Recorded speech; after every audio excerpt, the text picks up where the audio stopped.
इस वीडियो के first part में हमने डिस्कस किया था कि महाभारत के अनुसार ऐसे कितने लोग हैं जिन्हें पर ब्रह्म परम पिता परमेश्वर भगवान शिव का विश्व रूप देखने का सौभाग्य मिला था। क्योंकि कुछ लोगों को यह चुल मची हुई थी कि अगर विश्व रूप सिर्फ और सिर्फ महादेव का ही है तो ये दिखाया किसको। मतलब इन लोगों को अपनी ये झूठी रेपुटेशन बचाने का कोई और बहाना नहीं मिला था। पर फिर भी हमने ये दोनों ही टॉपिक को अच्छे से क्लियर कर दिया, जिसमें से पहला तो ये था कि विश्व रूप वास्तव में किनका है और कौन उसके अल्टीमेट होल्डर हैं, जो कि ऑफ कोर्स महादेव हैं। और ये वेद पुराण महाभारत तीनों का ही कथन है। इसको मैंने अपनी इन वीडियोस में प्रूव कर रखा था ऑलरेडी। आफ्टर दिस मैंने इस वीडियो में प्रूफ के साथ दिखाया था कि महाभारत के अनुसार ऐसे कितने लोग थे जिन्हें यह देखने का मौका मिला था, और ये तीन कोई और नहीं बल्कि अर्जुन, भगवान विष्णु और श्री कृष्णा जी स्वयं थे। पर इसको आप महादेव की इच्छा समझिए कि उस वीडियो में मुझसे दो और ऐसे इंसिडेंट्स छूट गए जिसमें दो और लोगों ने उनका विश्व रूप देखा था। और फन फैक्ट तो ये है कि मैं उस चीज को कई बार पढ़कर निकला लेकिन कभी इस चीज पर ध्यान नहीं दे पाया। इवन एक को तो मैंने अपने एक वीडियो में मेंशन भी किया था, पर फिर भी वो मेरी नजरों से बच गया। लगता है ईगल से ट्रेनिंग लेनी पड़ेगी मुझे। खैर, हम अब आपको बताएंगे कि कौन थे वो बचे हुए दो और लोग जिनको महादेव का विश्व रूप देखने का सौभाग्य मिला था। और आगे बढ़ने से पहले मैं बता दूं कि अगर कुछ लोगों को समझ नहीं आ रहा है कि भगवान विष्णु, श्री कृष्णा जी और अर्जुन ने कब महादेव का विश्व रूप देख लिया, तो जाकर के ये वाली वीडियो देख लेना, सब पता चल जाएगा। तो चलिए शुरू करते हैं, क्योंकि विश्वास तू है शिव का दास।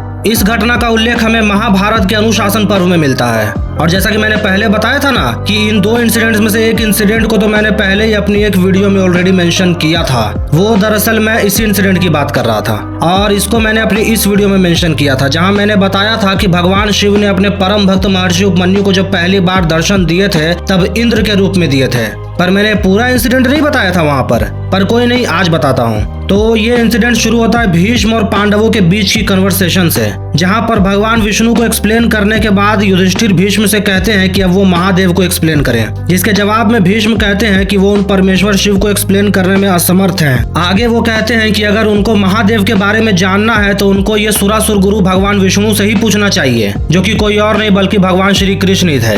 उसके बाद भीष्म श्री कृष्ण से रिक्वेस्ट करते हैं कि उन्हें ही भगवान शिव के बारे में एक्सप्लेन करना चाहिए। तब श्री कृष्णा जी उनकी ये बात मान लेते हैं, और भीष्म ने जो अपनी असमर्थता जताई थी ना, उसका कारण वो खुद बताते हुए कहते हैं कि जिन परमेश्वर शिव को हिरण्यगर्भ, ब्रह्मा आदि तथा इंद्र सहित समस्त देवता, ऋषि, मुनि, तपस्वी, सूक्ष्मदर्शी भी एक्सप्लेन नहीं कर सकते, वो भी जिनका आदि अंत नहीं जानते, उनको भला कोई मनुष्य कैसे एक्सप्लेन कर सकता है। यही कारण था कि नारायण को इतने विस्तार से एक्सप्लेन करने वाले महाज्ञानी भीष्म भी महादेव को एक्सप्लेन करने में असमर्थ थे, क्योंकि महादेव इन सब से परे हैं। इवन श्री कृष्णा जी खुद भी ये कहते हैं कि वो भी केवल कुछ ही गुणों के बारे में एक्सप्लेन कर सकते हैं महादेव के, क्योंकि जाहिर सी बात है कि अनंत का एक्सप्लेनेशन भी अनंत ही होता है। तो श्री कृष्णा जी खुद को पवित्र करके महादेव के बारे में बताने लगते हैं, और बताते बताते वो अपनी और महर्षि उपमन्यु की कन्वर्सेशन के बारे में भी बताते हैं, जिस दौरान महर्षि उपमन्यु उस घटना का भी जिक्र करते हैं जब उन्हें पहली बार उनके आराध्य भगवान महेश्वर ने दर्शन दिए थे। वो कहते हैं कि एक बार महादेव को प्रसन्न करने के लिए वो बहुत ही कठोर तप करते हैं, क्योंकि उनकी भक्ति सच्ची थी, जिसके लिए उन्होंने अपने पैरों के अंगूठे पर खड़े होकर दिव्य 1000 वर्षों तक तप किया।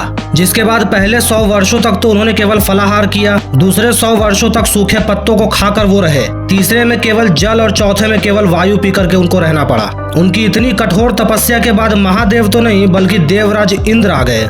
ऐसे तो नहीं होता है। और उनसे आकर बोले कि मैं तुमसे प्रसन्न हूँ, तुम जो चाहे वो वरदान मुझसे मांग सकते हो। लेकिन उनकी बातों से महर्षि उपमन्यु को कोई फर्क नहीं पड़ा। वो बोले कि हे सौम्य, मैं महादेव के अलावे किसी भी, लिटरली किसी से भी वरदान की अभिलाषा भी नहीं रखता। वो कहते हैं कि भले ही उनको तीनों लोगों का ऐश्वर्य भी क्यों ना प्राप्त हो जाए, पर फिर भी उनको वो प्रिय नहीं है। भले ही महादेव उनको कीट पतंग बना दे, पर फिर भी उनको इंद्र के द्वारा दिए हुए तीनों लोकों की भी कामना नहीं है। इसलिए जब तक वो प्रसन्न नहीं होते तब तक वो ऐसे ही कोशिश करते रहेंगे। आगे वो देवराज इंद्र से कहते हैं कि महादेव के अलावे हर कोई किसी न किसी की पूजा करता ही है। महादेव कभी किसी की पूजा नहीं करते, और अगर करते हैं, कभी उनको करते हुए देखा हो तो इंद्र से वो इसका वर्णन करने के लिए भी कहते हैं। मीन्स उनको इतना कॉन्फिडेंस था खुद पर। आगे महर्षि उपमन्यु कहते हैं कि उनको वरदान मिले या मृत्यु, महादेव के द्वारा ही उन्हें चाहिए। इसलिए बेहतर यही होगा कि देवराज इंद्र वहां से चले जाएं, क्योंकि उनको किसी भी दूसरे देवता द्वारा फल नहीं चाहिए था।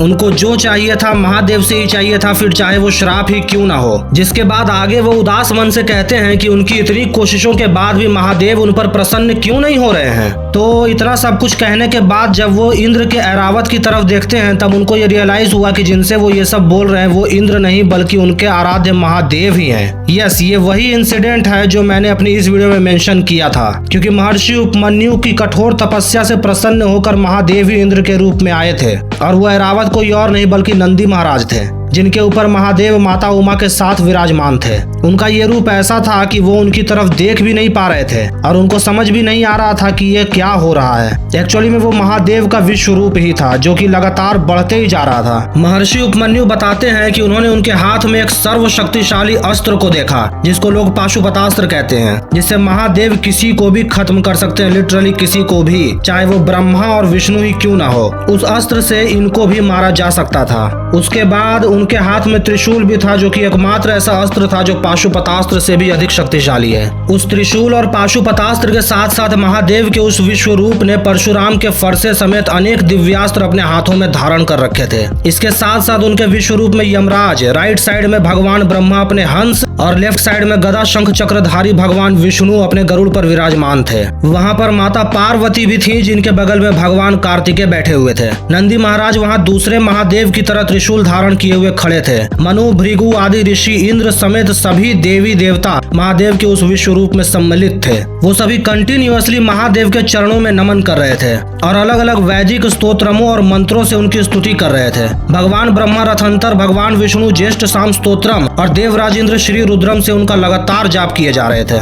महादेव के उस अनंत विश्व रूप को देखकर महर्षि उपमन्यु भी उनको बारंबार नमन कर उनकी स्तुति करने लगे। और जिस प्रकार महादेव ने भगवत गीता में खुद का परिचय दिया था, सेम उसी तरह यहाँ महर्षि उपमन्यु भी उनको ये सब कहकर संबोधित करते हैं। उनकी भक्ति से महादेव अत्यंत ही प्रसन्न होते हैं, जिसके बाद उनको उनकी भक्ति का फल देने का निर्णय लेते हैं, जिसको सुनकर महर्षि उपमन्यु को तो गूज़बम्स आ जाते हैं और उनकी आंखों से आंसू भी गिरने लगते हैं, मानो जैसे उनका जीवन ही सफल हो गया हो। इसके बाद महादेव अपने परम भक्त को उसकी भक्ति का फल प्रदान करते हैं। तो ये थी महाभारत में महादेव के विश्व रूप दिखाने की एक और घटना, और इस बार ये सौभाग्य प्राप्त हुआ था महर्षि उपमन्यु को, जिसके अंदर समस्त चराचर जगत, देव, ऋषि, मुनि, गंधर्व, यक्ष, भूत सब कुछ समाये हुए थे और उन परमेश्वर की लगातार स्तुति किए जा रहे थे। तो पार्ट 1 को मिलाकर ये हो गई चौथी घटना जब महाभारत में किसी ने महादेव का विश्व रूप देखा हो। अब देखते हैं इस वीडियो के दूसरे और ओवरऑल 5वें घटना के बारे में, और जानते हैं कि कौन था वो 5वां सौभाग्यशाली जिसको प्रभु के विश्व रूप के दर्शन प्राप्त हुए थे। जी हाँ, अश्वत्थामा भी इस लिस्ट में शामिल है। जानता हूँ उसका नाम आप लोगों के लिए अनएक्सपेक्टेड, बिल्कुल अनएक्सपेक्टेड होगा, पर मैं ये भी जानता हूँ कि आप में से कई लोगों ने ये इंसिडेंट पढ़ा भी होगा पर कभी इस चीज पर ध्यान से गौर नहीं किया होगा मेरी तरह। तो इस घटना का उल्लेख हमें महाभारत के सौप्तिका पर्व में मिलता है, और मैं यहाँ एक चीज पहले ही बता दूं कि टेक्निकली इसको महादेव का विश्व रूप कहना सही नहीं होगा, बल्कि अगर आप इसको महाकाल का विश्व रूप कहें तो ये ज्यादा सही लगेगा। कोई सेंस है इस बात की?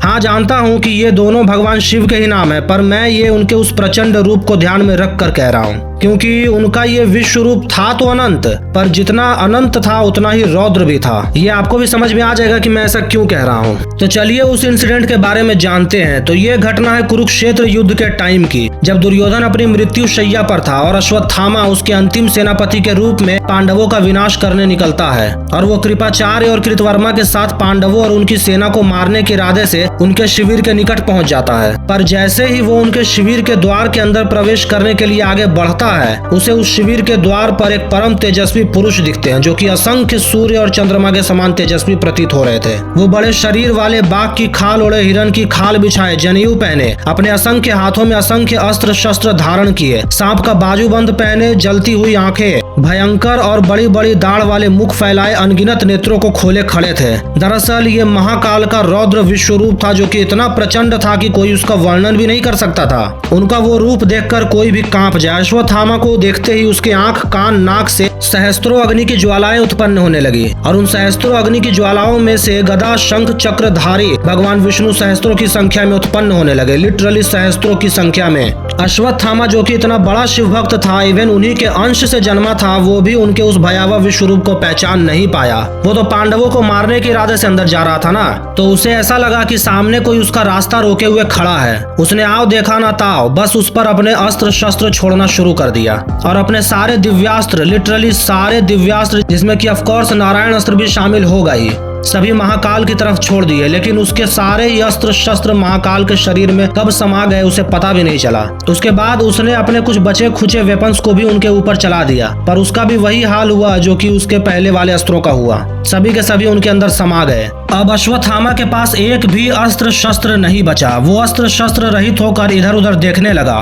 तब उसने देखा कि पूरा का पूरा आकाश अनगिनत भगवान विष्णुओं से भरता ही जा रहा है। ये सब देखकर वो दुखी हो जाता है और सोचने लगता है कि उसका ऑब्जेक्टिव आज पूरा नहीं हो पाएगा। उसे सोए हुए पर वार नहीं करना चाहिए, पर फिर भी जो भी हो वो युद्ध से नहीं लौटेगा। ये निश्चय कर वो उस भूत की तरफ देखता है और सोचता है कि ये कौन है जो उसका रास्ता रोके हुए खड़ा है। उसको लिटरली कुछ समझ में ही नहीं आ रहा था कि वो कौन है। जिसके बाद वो डिसाइड करता है कि वो अब कपालधारी सूर्य नेत्र वाले भक्तों का दुख दूर करने वाले भगवान शिव की शरण में जाएगा, क्योंकि वही है जो अब उसे इस घोर विपत्ति से बाहर निकाल सकते हैं। मतलब भाई अश्वत्थामा उनको देख करके ये बिल्कुल भी आइडिया नहीं लगा पा रहा था कि जिनके लिए वो महादेव की शरण में जाना चाहता है वो दरअसल महादेव ही उसके सामने खड़े हैं। वो वहीं पर खड़े होकर अपने आराध्य की स्तुति करने लगता है। उसकी स्तुति के बाद वो जो उसके सामने महाकाल अपना विकराल विश्व रूप धारण किए हुए खड़े थे, वो एक अग्नि के समान प्रज्वलित होने लगते हैं और उससे बहुत से गण निकलते हैं और उन सभी के 4-4 हाथ थे और सभी वहां नाचने कूदने लगते हैं। इधर अश्वत्थामा ये कहता है कि हे ईश्वर, अगर मैं अपने शत्रुओं को जीत नहीं सकता तो आप मेरी बलि ग्रहण कीजिए। ऐसा कहते ही वो उस धधकती हुई अग्नि में कूद जाता है। तभी भगवान शिव वहां पर आते हैं और हंसते हुए कहते हैं कि उन्हें पहले ही उनके परम भक्त भगवान श्री कृष्ण ने भक्ति, तप, त्याग इत्यादि से प्रसन्न कर लिया था और उनसे यह आग्रह किया था कि वो पांचालों और पांडवों की रक्षा करें। और चूंकि वो महादेव के सबसे बड़े भक्त थे, सो महादेव उनकी रक्षा कर रहे थे,